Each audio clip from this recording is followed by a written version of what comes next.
Hey everyone, I am very excited for this discussion. I suckered in two people this time who don't know each other that well, though are both very, very well regarded in the Klaviyo ecosystem. So, as I told them while we were in our made up green room, I'm expecting a lot of battles and fights and stuff.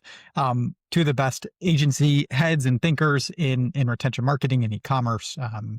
Yeah, Josh and Gabrielle, thank you for being here. For those who don't know me, I'm Aaron, one of the co-founders of Arita. We build AI customer segments. Yeah, it's kind of enough about us. This is about you guys. So, what I'd really like to do, candidly, is start with like a proper intro to you, your background, and a little bit about your agency. And then I'm going to jump in with a bunch of questions. Gabrielle, I'm starting with you. Tell us a little bit about yourself, please. All right. Well, I am the client strategy director at eBusiness Pros. We're a lifecycle marketing agency in Austin, Texas, and we're really focused on email, SMS, and direct mail. We have chosen to niche down and go deep instead of go wide, and that enables us to bring a level of advanced expertise when it comes to personalization, customer retention, and even just particularly to the email channel and how it's changed so much in the last few years. SMS is continuing to evolve. Direct mail is a great way to go around the inbox when you need to or follow up. So that's where we're focused. I love it. I've got already a couple follow ups, but I will wait. Mr. Bear, would love for you to introduce yourself and a little bit about AMB as well, please.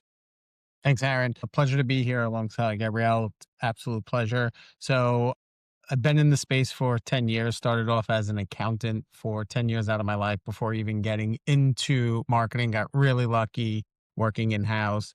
So, our whole focus is that we have the expertise of being in house before starting an agency. So we understand what it's like. I've traveled to Shenzhen and Guangzhou and all those other wonderful places, really getting into the weeds of finding product, really grew up in fashion. So I have a lot of knowledge, expertise in there and how to get that person from purchase one to purchase two, especially, such an important thing this time of year. So our whole focus, very similar. We're in email and SMS. That's the really only thing that we focus on for our brands. But then we try to extend beyond that in just our knowledge in what we have done for a long time. How do we work with your margins to really help get profitable or cash flow positive, just depending on the business situation you're in, especially, the tough economic environment that everyone's dealing with today. Thank you both. This is great. Gabrielle, I actually want to ask you a follow up on something that you mentioned, and then Josh would love your take as well. You kind of mentioned how email has changed even so much in the last couple of years, and then you kind of hinted what's coming with SMS. Let's just start with email. What's changed that is like markedly different for a brand today? Well, Yahoo continues to have ripple effects on deliverability and engagement. And I've seen quite a few brands almost stagnate in their engagement because they're sending out emails in a manner that is not very significantly changed from how they would in 2019, 2020, even 2022. And then I would say approximately every 6 months since the Yahoo big shift went into effect, I've seen just further and further emphasis on high click rates, people who are actually interested in receiving your emails. And it's not even from a perspective of measuring your own engagement and your own success. Google is making a judgment call of whether or not you are worthy to be in the inbox. And the less engagement you have across the board throughout your entire database, the more you're going to get penalized for that in a way that, from a customer perspective, I think really helps improve the experience. Inboxes are more flooded than ever before. But I would say also to Josh's point about profitability, my team deeply respects Drew Sanaki. We knew him post pilot through a blog called Nerd Marketing, where he talks about Black Friday and return on marketing investment and how you can have a really massive Black Friday sale, great top line results, and then the company is actually broke on the back end and not profitable. And so, how much effort goes into creating and sending emails or spend on SMS recipients, those are all factors in your profitability as well as your discount and product margins. Man, so many nuggets that I want to pull on, but I'm going to wait. Josh, for you, as you kind of look at the email landscape, what are some of the big changes? Obviously, deliverability is one, if you want to double click there, or anything else that you've seen that's really been changing in the last few Well, years. Are we not allowed to just batch and blast everybody anymore? Has that changed? Buddy, it was awesome when I was running a brand. First of all, I was on MailChimp, which had really great t-shirts with the big monkey. So I missed that. And everything landed in inboxes, and it is much, much harder now. So, everything really comes down to a one-to-one connection is what we're seeing. You have to treat people how you are treated when you walk into a store, and you have that person, that salesperson that greets you to really help hone the process of where to look. Like I'm that candidate. When I walk in with my black t-shirt in, they're like, all right, this guy's definitely going to need help with some fashion, and we got to get him dressed and styled correctly. So that's how we have to treat inboxes today to the best of our ability. Now, every brand is different. So it's very important. You're trying to mitigate the old school mentality of batch and blast versus segmenting down to really find where that wiggle room is. So, something that we really work on is deep segmentation with our brands. So, a lot of times in the beginning, when we're working with brands, we have to take what they were doing and then layer on top of it what we do. And for 2 weeks, 3 weeks, sometimes show them, hey, yes, you're taking this approach, but here's our segmentation strategy. Here's where the gaps are. So, everyone loves sending to a 60, 90, 120-day engaged list. However, when you start really breaking that down, you see after 18 days, 20 days, people are already not engaging with your email, but nobody wants to hear that. They just know that they have, using a fake number, 100,000 profiles. We should be reaching them because they signed up in 2022. We should still email that individual. Unfortunately, that's not the case anymore. So it really comes down to how do you use the data that's coming in, the signals that are coming in from whether it's Shopify, whether it's using, Orita AI tool, wink, wink, or something. Hey, listen, I'm only kidding. But how do you use signals to the best of your advantage to really think about inbox placement, especially, in November and December and early January? Such a busy time. You have brands sending 3, 4, 5, 6, 7 emails a day. How do you stand out in the inbox? How do you make sure that that email that you're sending matters? I want to go into the content side, but before I do, Gabrielle, I want to create space. Anything you want to jump in on with what Josh just shared? There's so much we could go into both for content and segmentation, but I think the two big takeaways for a brand listening to this would be one, if you have constrained resources and you're not able to do the level of sophisticated segmenting that Josh described, Arita is very helpful to take the machine learning side of things and enhance what your team is capable of on your own. Because we have several different clients where within that 30-day engaged audience, within that 120-day engaged audience, there are many, perhaps as much as 30% of that segment isn't actually genuinely engaging with the email. And then there's someone who maybe hasn't engaged in 2 years and they're going to shop every year during Black Friday, and you should send them something. So if you have the resources, if you have the team, the more segmented you can get, the better. But I wouldn't want someone listening to this to be overwhelmed and think I can either do all or nothing. And then on the content side of things and engagement, I would just double tap on what Josh said. And it's really about building that world that someone wants to participate in.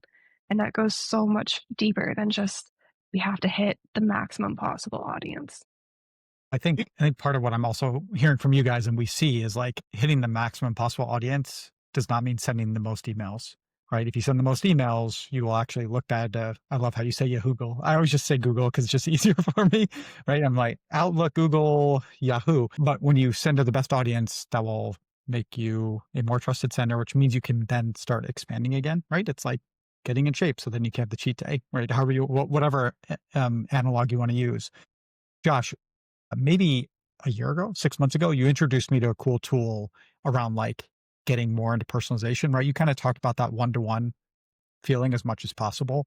Are there any interesting tools you guys are using on the content side to enable your brands to tap into the data that you and Gabrielle are talking about? Or is it more like you actually are creating bespoke emails for everybody? Like, where are the places?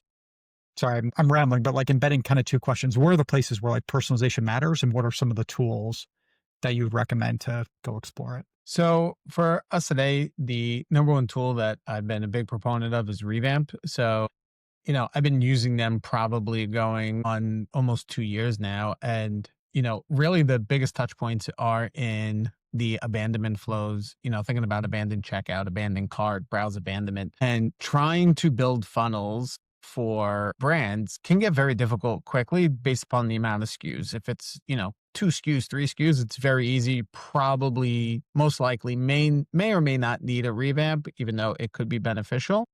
But when you have 1,000 SKUs or 500 SKUs, if you're in fashion, trying to build out funnels based upon 2 products added to cart versus 3 products versus 1, it's impossible, right?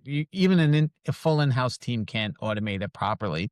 So we're using, a tool like Revamp to help automate it in real time based upon, if someone has a shirt and a pant or a shoe in their cart, how do you talk about how wearing all those items together can be really great. And you can go visit your favorite local restaurant based upon your zip code or go for a walk in the park. One brand that we work with, they sell cooling technology. And how do we talk about the weather? And it's 90 degrees. You need this shirt immediately because it's 90 degrees and the forecast is this for the next 7 days. That's where we're seeing big leaps, not only in click-through rate, but revenue per recipient, right? It's great to get the click, but how do you get the user to convert? And when they feel like it's like, again, Josh Bear walking into a store needs help, that's what the user's starting to feel. I love it. And Revamp was definitely who I was hitting at, but I didn't know if you still love them. So, yep. Still using them. A lot of brands are seeing a lot of success with them. Gabrielle, what about for yourself? Are there certain tools you guys are using to kind of create that personalization? I know you talk a little bit about luxury touch at scale, right? So I know you think the same way. How do you guys help deliver that? Well, for some of our clients, we are starting to add tools into the Klaviyo ecosystem like movable ink so that we can more dynamically address things based on what someone's previous engagement was. So maybe if they've abandoned a cart recently, we can embed that at the top of an email. And before we go into something that's perhaps not personalized to them, that first thing they see is personalized. But otherwise, I think bring it back to the context of why someone should care about your product, whether it's because you're going to look really good wearing that full outfit or because you have a product that's been crafted by hand. It will get better with time. It's going to become an heirloom that's passed down for generations. The storytelling behind a product becomes the why someone would buy it. And that also helps build the universe in which someone wants to participate with a brand. And so, as much as product merchandising can be sometimes challenging to personalize, if you can rally people around this is why we're doing this, this is why we are choosing to shop with this brand and not another that has a very similar product, whether it's a luxury product or a perhaps more everyday use item, it brings people into something that they are seeking out intentionally, proactively. And even on Black Friday last week, I heard Finkelstein talking on Bloomberg, the Shopify CEO. He was remarking how so many people are becoming really brand focused. The Black Friday shopping trends are no longer we're going to shop anywhere possible or wherever has the best deal. It's we're going to go to the brands that we like. And I find that mirrored in my own shopping behaviors as well as the data I see coming from my clients. So there are lots of detailed tactics on how we might accomplish those things, but the big picture goal is the same throughout. Josh, when you think about that, and Gabrielle, I love the framing, right? It is like at the end of the day, when there's more and more choice out there, like the best brands are going to stand out. Josh, I'm curious for you guys. You come in, you've obviously like been on that brand side as you kind of opened up with. When you walk into a brand, how do you even start auditing a company, right? Like I introduce you to a $25 million top line brand that's like pretty good, right? Like they know what they're doing. They've got products, like it's a real business. What are you going to inspect? Are you looking first at like their flows and their campaigns and their content? Are you thinking about the whole customer journey? Like what are the first things that are kind of top of mind for you when you're trying to figure out how we're going to help these guys grow profitably? So one of the things that we're actually really curious to understand is how's their traffic coming to their site? Is it dwindling?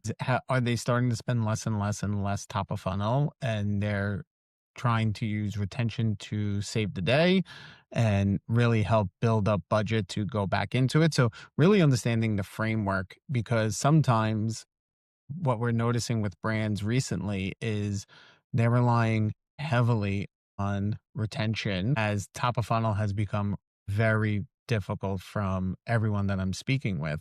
So the concern that we start having when we're working with brands is, if you're spending more and more money on email and retention and not top of funnel, eventually we will squeeze so hard, there'll be nothing left for us to give you, because there's only so much we can, go to the well.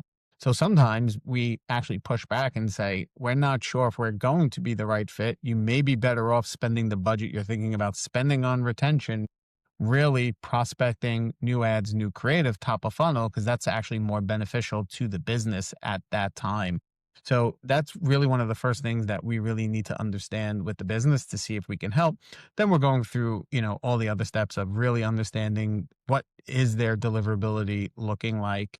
Are they inboxing, not inboxing? Because if they're not inboxing, well, all the creative, we can't even give you a judgment call on it, because no one's even receiving it. So you can't even say this is good, this is bad, your abandoned carts, checkout flows, none of this works. And then probably the biggest miss that we see with brands is they're so focused on that first purchase, they stop thinking about the consumer and the next 30 days once they purchase. That's generally the biggest miss, and where we try to come in. Let me actually do a quick follow up on that last point. I'm super curious. And then Gabrielle, want to open up to you and then also go back to how you guys would audit. Josh, you get me, you get some incredible content. There's a small discount, whatever it is, I make a purchase. What does good look like after that purchase? Like, what are you trying to set up for your brands? And I know it depends and every brand is different, whatever, Sure. but like, So what are the principles? big picture is, how do we shrink that time between purchase one and purchase two? So if, let's say, a brand normally gets their second purchase within 45 days, how do we get that down to 35, 30? How do we get that window as close as possible back to zero? So day one, get that second purchase in the door. That way we know that LTV of that customer, you're getting your cash flow back in faster. Again, you can spend more money and you can project out, okay, we're now seeing these life cycles. We know our CAC can be this for a new customer, because we know second purchase is going to be this. And that really is what help feeds the funnel. So really for us, what is good is a two-pronged approach. Is step one and two all at once is, how do we shrink that window between one and two? Now, again, to your point, every brand's different. Some people's, if you sell a tire, you're talking about an 18-month window. If you're selling clothing, ideally, we're trying to get that second purchase within 30 days.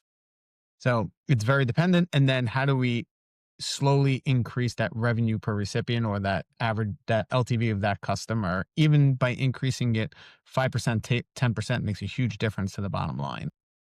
Does that resonate with you? Big time. The other part of that equation is, what is that first purchase and how do they make that purchase? I was just talking with our agency's founder, Patrick, the other day, and he met this guy who worked previously at Athleta. I don't remember his name, forgive me, but he did a multi-year study under some serious NDA confidentiality agreements.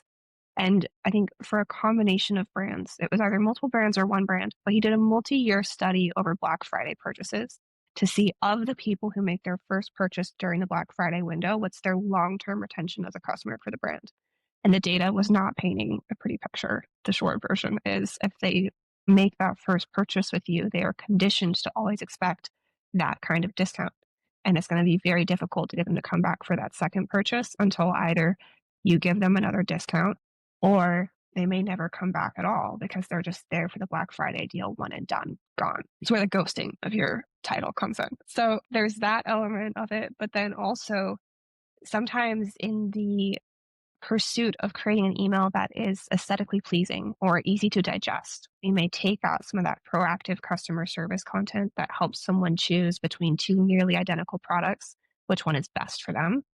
And then you could have prevented a return, but it wasn't communicated in the content. So that's where both shortening the timeline between the first and second purchase is really important, but also how they make that first purchase, what they choose, is a huge factor. And it comes back also to Josh's point about acquisition and their traffic to the site, because that's a big factor of someone's willingness to purchase in the first place. So, question: as you're thinking about, I know how I'm thinking about it, but I don't want to lead the horse to water, so to speak. Like, what tools are you using with clients? Sorry, Aaron, to ask my own This is question. great. How are you thinking about, like, if person buys product X, again, I'll just use the black t-shirt since that's the example I'm going with. There you go, Aaron. Team black t-shirt. Right, for Black Friday. Might as well, right? How do we, or how are you thinking about getting that, like, black t-shirt? What items are you showing next? How are you guys doing that today? Like, is there any tools or things that you're using for that? There's a product called Customer Lift that we really like. It's a Shopify app. So unfortunately, it's only available for brands that are on Shopify, like most really cool things. That helps you identify of the products that people most frequently buy for their first purchase, what their long-term value is as a customer. And so you may have a product that tends to sell faster, but it has a lower lifetime value, and then a product that sells a little bit slower, but it bundles really well with something else, and then they become a better long-term customer over about a 3-year period. So we like that. I've also heard really good things about Rebuy. I haven't personally used it myself very much. Klaviyo has some interesting product recommendation tools that they're working on. They're not quite there yet, but there will eventually be the capacity to say, what is the single best next product someone should buy? And they could just automatically insert that in an email. So I'm really excited for that feature to reach maturity. Have you not used it with marketing analytics? So that's interesting. Like, I'm seeing success using marketing analytics today Mhm. for that predicted next. Now, I am a true believer. Like, I test, part of my language, I test the shit out of everything. Right? Aaron knows. And what I'm always curious to know is, like, is there actual lift, right? Is the juice worth the squeeze? So Mhm. we're actually seeing, I'm not saying it's perfect, but it's actually doing a really good job. What we're seeing of, like, black t-shirt to either another black t-shirt or blue or pants. We're actually seeing it work pretty well. It's a pretty big function of the data the brand has available within their account to use. It's also sometimes if the brand itself has too many products in the catalog, too many SKUs, it might be not quite targeted enough to what Yes. for Fair. that person truly their next best product is. But in general, it's an exciting tool. I think the other piece of it is in the absence of tools, I would encourage brands to just go talk to their customer service team and really, really talk to them and find out, okay, this thing that's selling really well, and actually 3 weeks after you buy it, you wash it once, it deteriorates immediately. Stop pushing this product. Or other things like customers frequently have this misunderstanding or question about the product. And hey, in your post purchase emails, go proactively tell them this. Like, for example, niche case. I have a client that has these patented leggings they sell, and they are going to create little indents in your skin. They call them a micropearl. It's a resin bead, completely non toxic, BPA free. It's meant to stimulate the lymphatic system and help improve circulation, reduce swelling, all kinds of studied positive effects. It's more than just a Lululemon or Aloe legging. But you wear this legging and you're going to get little indents in your skin.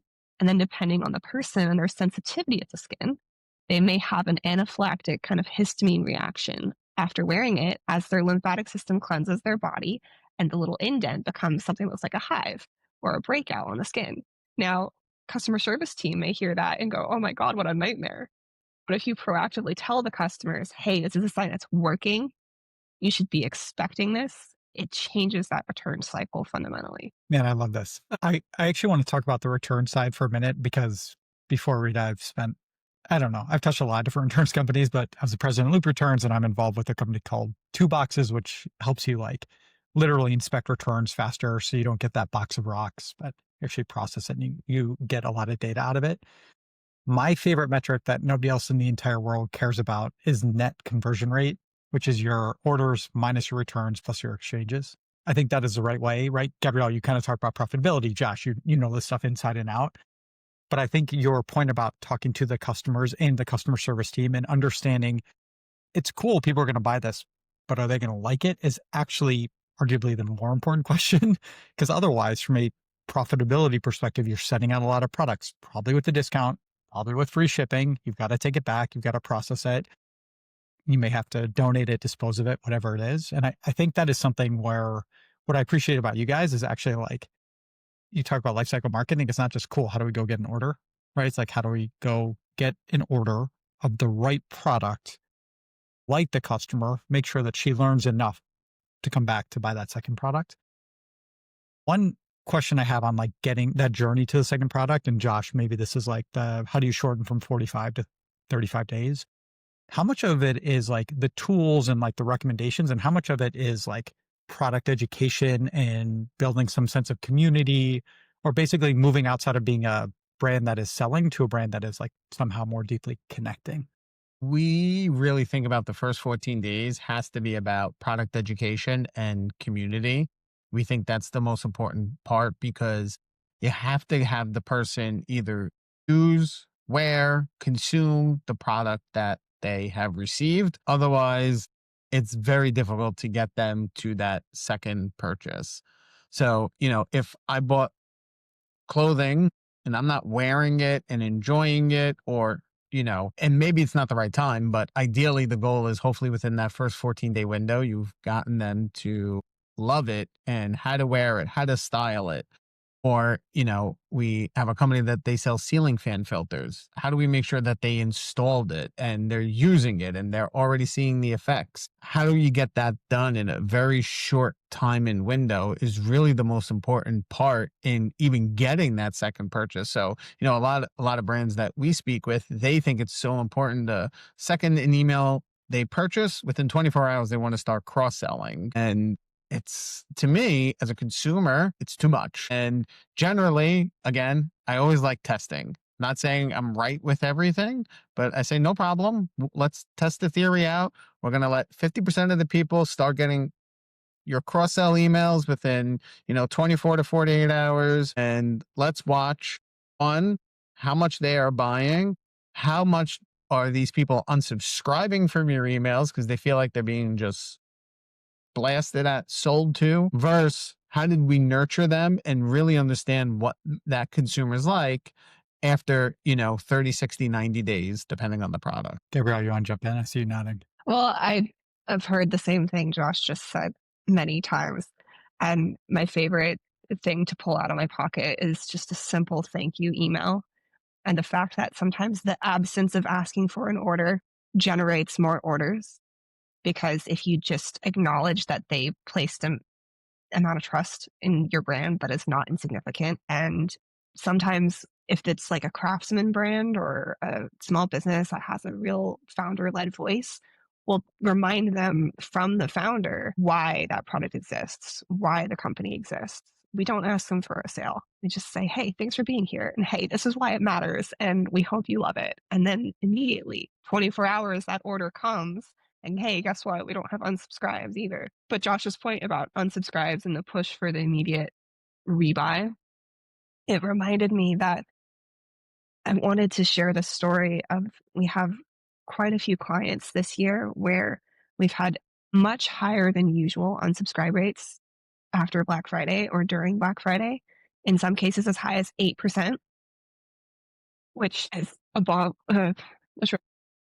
I think there are two schools of thought. One of them is we're going to send as many emails, as many SMS as possible, as frequently as possible. And we're not going to pay attention to someone's engagement or recent purchasing. We're just going to try and show up in the inbox because we know that the inbox is flooded during the Black Friday window. And it's also harder than ever to get someone's attention because we're so distracted, we're so busy, we're checking our inboxes less and less often. And so then you get to that inbox and Google, if you're using Gmail, which 80% of the internet does, it's going to filter that top 5 emails based on what Google thinks is most relevant, not based on the send time. the brands that Google thinks this person's most interested in shopping with.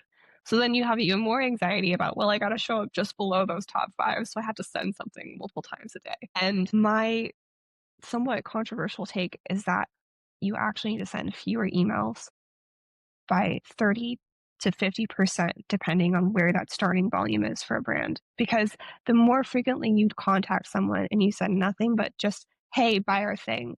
Hey, we know you just bought, but buy a new thing. Hey, just so you know, we have a discount, go buy this thing. And you don't ever give them something back of value. It's a one-way relationship of give me your money, give me your money. It's not, hey, we have this interesting content we think you're going to like, and it also helps you get more out of this product. And then also, if you're thinking about it, here's a relevant complementary product that gives something useful and meaningful back in a two-way value exchange. The absence of the two-way relationship is going to cause consumers to disengage more and more. And that's why their favorite brands, they're going to lean in. They're going to seek them out. They're not even going to check their inbox. Your 15 emails you just sent, it's going into a black hole void because they know the brands they love and they're going directly to their website, or the shop app is saying, hey, your cart's waiting and there's a discount, go complete your order, and boom, they never touch their inbox. And so that's where I think the next phase of inbox evolution is going to come in a big way in the next 12 months. Thank you. Wait, so your opinion is that if a brand is sending 15 emails a month on average, they should be sending 7? Well, it depends a lot on where their starting threshold is. I'm talking about most specifically brands that send, let's say, between 5 and 7 emails a week just as a campaign, not including automated flows that are personalized. That kind of send volume probably isn't necessary. So you'd be surprised. See, like I'm of that school of thought too. So, but again, data tells me everything. I have had 2 brands that send 3 emails a day. It's absurd, absolutely absurd. And yes, they do have their unsubscribes and things of that nature. But what the data has shown from holdout testing is they make less money when they send less emails. Josh, is that less money at the top line or less money attributed to email? Less money top line. Interesting. One of the things that we've Could I, seen. sorry, Yeah, Aaron, Gabrielle, jump in, can I jump in real please. quick? Please. So this is where, one, I think Arita becomes really helpful, but two, the content that's used in the email becomes that deciding factor of how you send more frequently without having subscriber churn. And so, for example, just as a caveat, we had one client that had 62% lower campaign send volume compared to November 2024, and their revenue per recipient improved by 127%. Right, but did they make more money? Right? Yeah, yes, you would They think. did. That's fair. So my point in this is sending more messages isn't fundamentally the problem, but most brands are not giving a two-way value exchange of content. They're sending more emails and they're constantly asking you to buy in every single email. And they're not segmenting as intelligently as they could, where either they have their own team that needs to give more manual attention to segmenting, or they gain efficiencies by leveraging a tool like Arita to where you can send 3 emails a day. And the people that don't need to get it, that are a churn risk, are removed from the audience. And then you can maintain your revenue gains without having subscriber churn.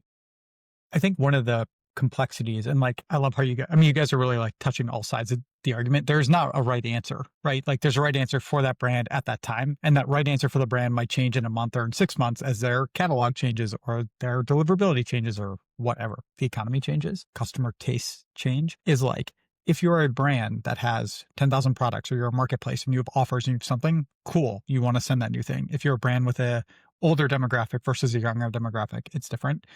The place where what we see in the data and what I talk to every single customer about is I'm like, hey, you're undersending. And then I look at them and I'm like, I'm not saying go create another email. I'm saying that Gabrielle is manually suppressed and hasn't received an email from you, but she's actually really engaged. Maybe she needs 1. Josh gets 3 a month. Josh could stand 4 or 5. I got 0. I could get 1 type of thing. And I think the flip side is you're oversending. It doesn't mean cut your list by a third.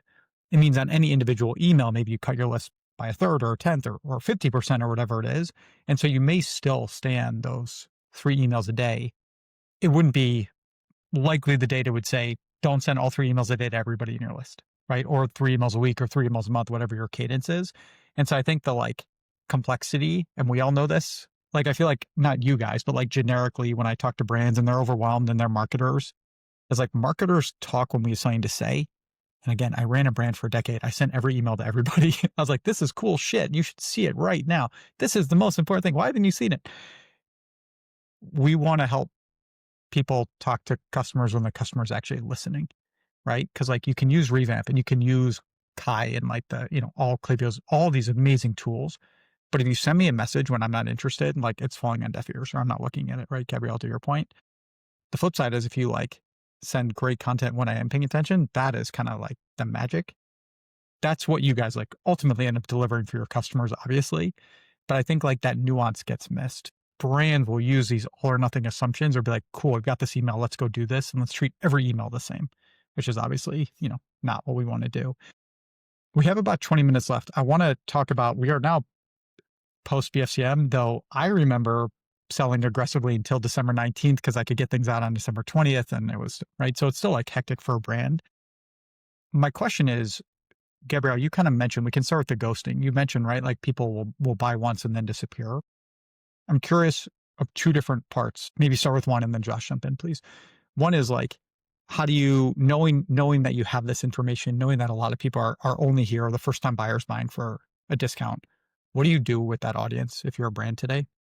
I think the second part of the question is, when you look at BFCM in total or the end of 2025 in total, what are you guys analyzing to help set up your brands for success in 2026, both across the year, but even like pre-planning for what BFCM 2026 might be like?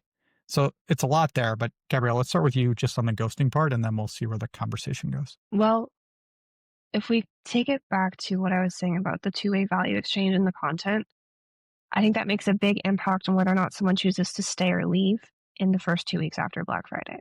Because the emails that you're sending them after that massive flood and explosion in their inbox, and now their text messages too, is going to make them either more interested in staying part of your brand's universe or less interested.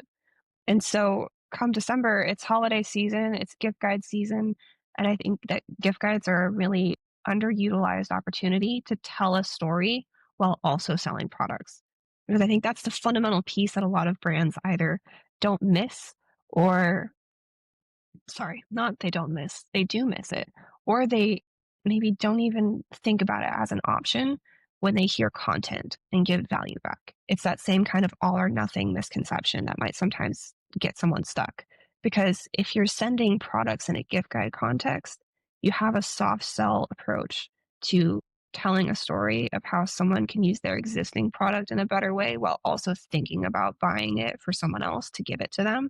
You can tell more stories about how something is made. You can dive into the craftsmanship and the material choice. And maybe that's why it's a really great gift, because it has a certain level of quality and you know people will like it for that reason. And so if you can lean into selling products while also giving someone more reason to get invested either in the product they just bought or in telling a friend about the products, that goes a long way for retention with our clients. Especially, for example, we have a luxury client where one of their, let's say, mid-tier product items is between $5,000 to $10,000 per product. It's a luxury handcrafted jewelry item. Their high end goes up to $30,000 an item. And so if someone bought just one thing 15 days ago, and I need to send them an email still and say, hey, it's Christmas time. Maybe you have a little extra something you want to get. We need to do that in a way that doesn't make them feel angry because they just spent a significant amount of money. And here we are asking them to buy again. And so whether you're sending gift guides or other content, we also really like leaning into reviews and customer testimonials and stories. That customer service team comes in really handy. You might get photos and a whole 3-paragraph long story that at first glance may look like an email that's too long to send, but depending on the brand and their audience, the audience may be really receptive to it and actually reply back to that story and say, oh my God, I have a similar one. Here you go. Like one of my clients has a customer who fell off a 30-foot ledge because he was out hunting and he was not uninjured, but his product escaped unscathed. His hunting backpack came out in great shape, and he sent that story with photos. And he was like, "This is so epic. I have to tell you about it." And then the customers receive that email and they go, "Yeah, okay, I'm going to buy this." And so we're not even saying, "Go buy this" in the opening hook of the email. We're just telling the story. And then at the end, you go, "Hey, shop his setup."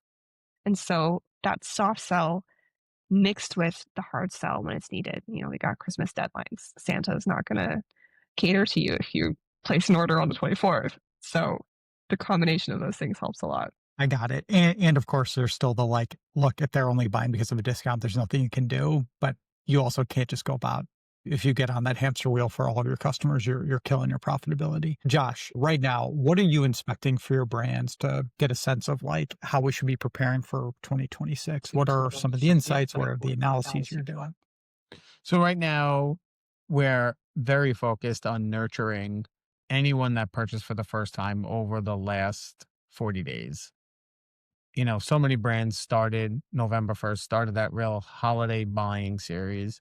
So we're trying to be really respectful of their inboxes of that first time purchaser, right? Gabrielle brings up an amazing point of the sensitivity has to be there because you want to nurture them into that second purchase really carefully.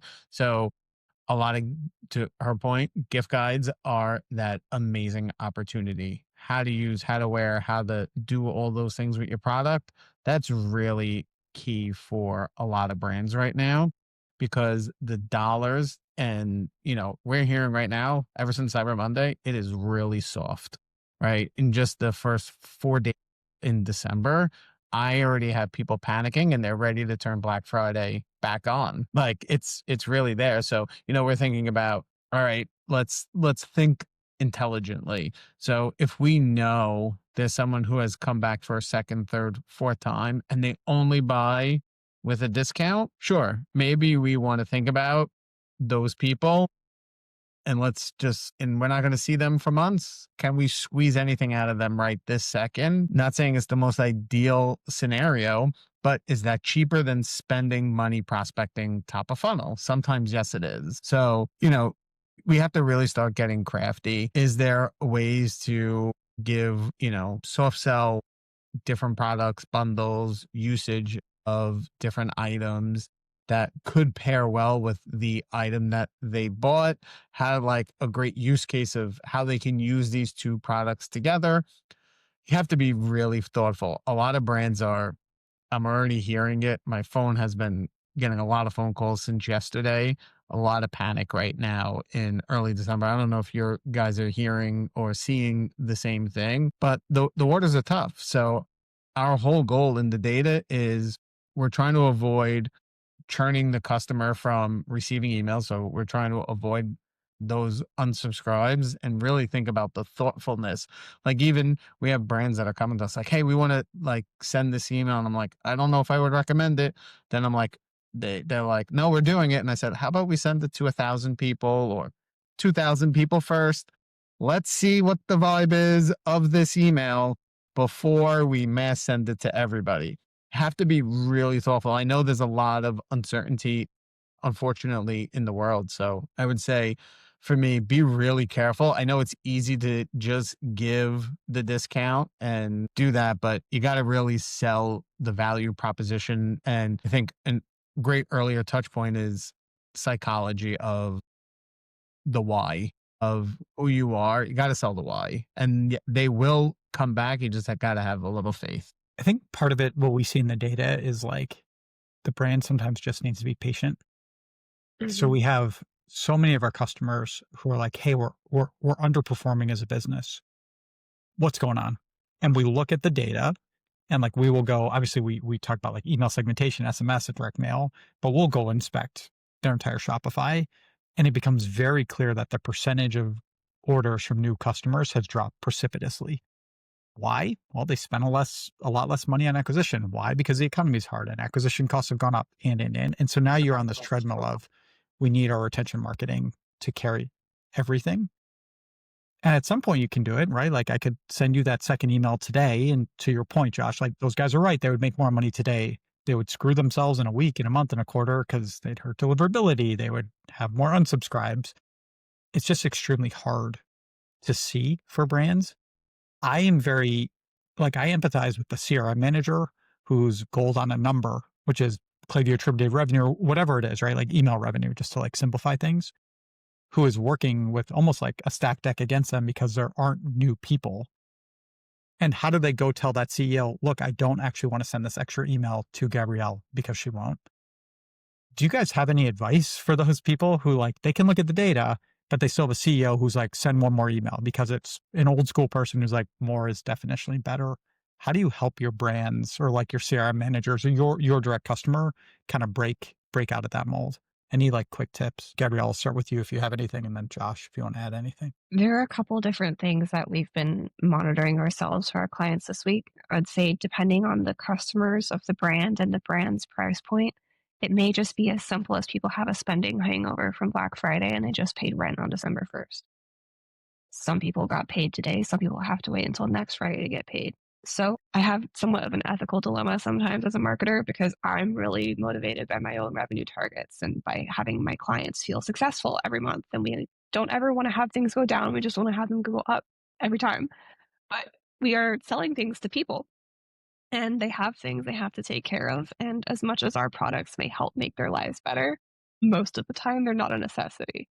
And so helping people put things into context of maybe it's just the natural cause and effect of we just had this big rush of energy for Black Friday and now we got to let people take a breath and recover and get some cash back. I know this year's been really hard for the economy in general, and so more people than ever are living paycheck to paycheck. Sometimes it may just be that simple.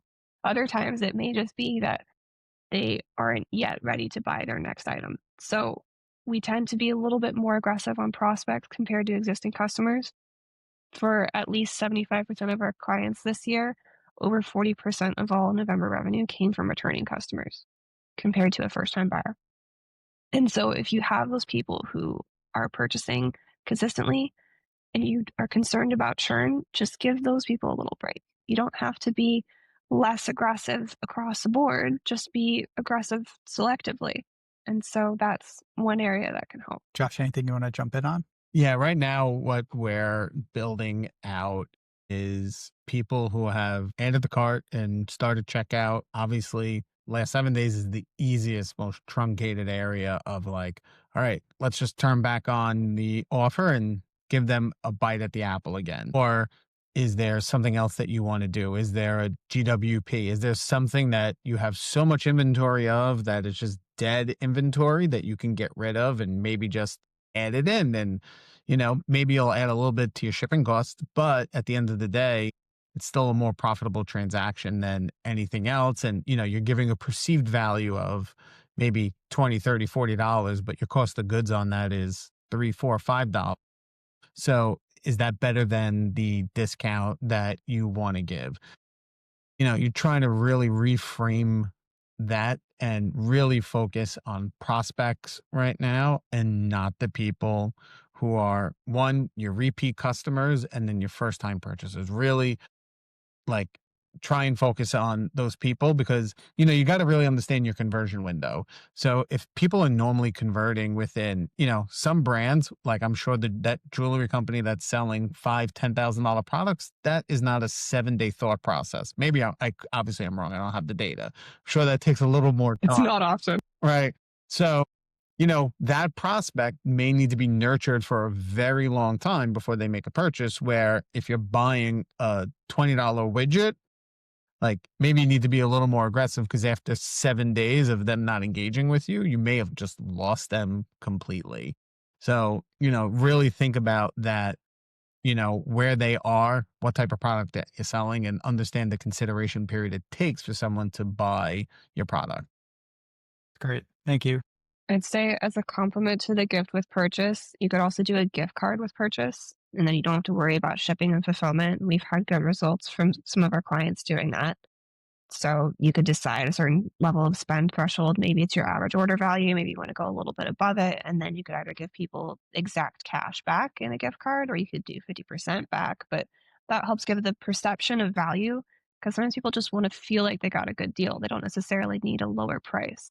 But it also, if you do it right, that can lead to that second purchase, right? I mean, that is Mhm. what Apple does for Black Friday. And I'm always annoyed. I'm like, I want some big deal. And it's like, buy an iPad, get $50, right? And it's not for that, it's for the next purchase. But, if you're a Mhm. fan, you now have that money sitting there. All right, we've got about 5 minutes left. Gabrielle, I want to start with you. And then Josh, I'll end with you.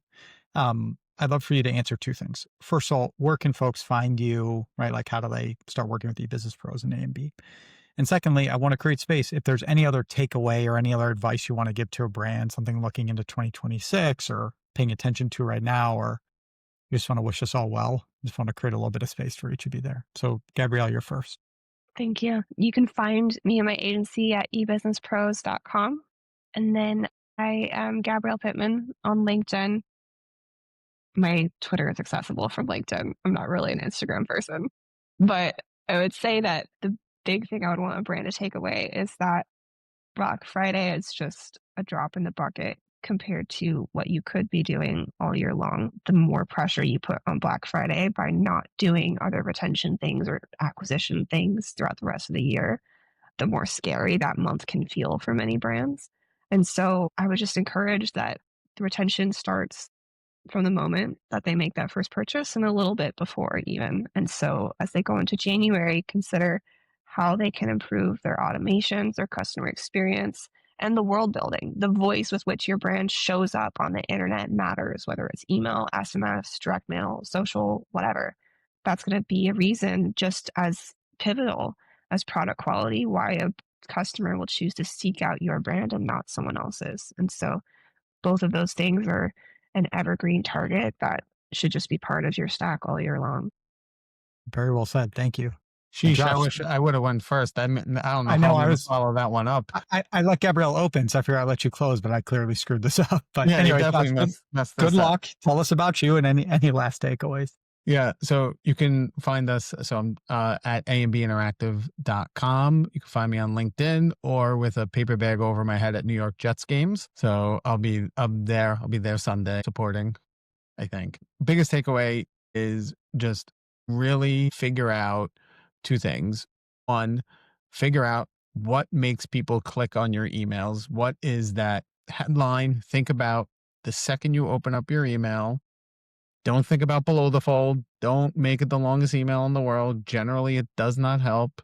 Make sure your CTA is above the fold, right? This is basic 101 stuff that, believe it or not, is missed all day, every day. Think about your headline. Think about where your eyes gravitate to. The second biggest thing that is really underlooked, where you're leading people to on the website. Think about the URL you are sending people to. Is it the best spot? Believe it or not, it's a great place to A/B test is the links of, is it the PDP, a collection page? Is it a landing page? Dreadfully the homepage, depending on what the email is. Really think about where you're driving the consumer to. That could make a big difference for brands and that conversion rate. That's it. That's all I got. Big plus one to that. Thank you both. This was really fun. I love all my interactions with both of you. Obviously, equally, there are no favorites out here. But this was really fun. Thank you for letting me pull you together. And thank you both for sharing so many insights. Hope you have Thank a you for great having rest us. of the year. I will see you at 17 events in January, February, March. Thank you for having us. It was a great chat. Thank you. Cheers. Bye, guys. Hi, I'm Aaron Schwartz, co-founder and co-CEO of Arita.ai. We build AI customer segmentation for some of Klaviyo's biggest brands like Oriana, Spanx, Caraway, Third Love, True Classic, Run Beauty, and on and on. Brands come to us to help find untapped revenue, improve their click rate, drive away mean bots, and a bunch more. You can learn more or get a free customer engagement audit at Arita.ai.